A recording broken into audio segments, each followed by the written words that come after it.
Hello મિત્રો, તો કેમ છો?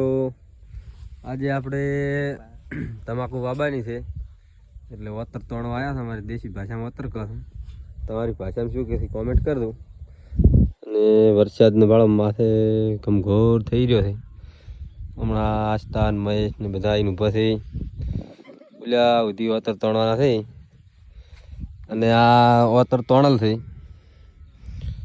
તમાકુ વાબા માટે કેટલો ગાળો હોવો જોઈએ એ કહેતું, કોમેન્ટ કરી દઉં. અને શું કહેવરાય, તમાકુ વાવ્યું હોય તો ટ્રેક્ટરના મોહ મેલવા પડે અને આવી રીતનું આવું તોડવું પડે વતર. કોણ વરસાદના કારણે બગાડ તો ઘણો છો છે.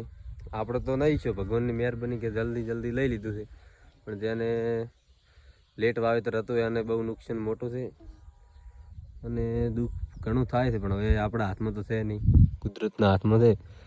હજી દેખો વરસાદ આવે એવું છે. હજી 2 દિવસની આગાહી કહે છે.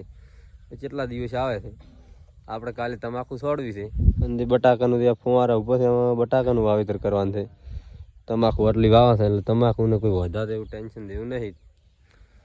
અને મળી જાય બીજા બ્લોગમાં.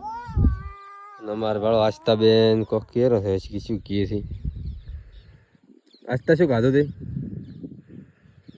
શું ખાધું? ફોફો ફોફો ફોફો કે આસ્થાબેન ફોફા ખાઈને ફરે મજા ઉડાડે છે. એમ કે ફોફો ફોફો ઘરે દાવ આસ્થા, ઘરે દાવ.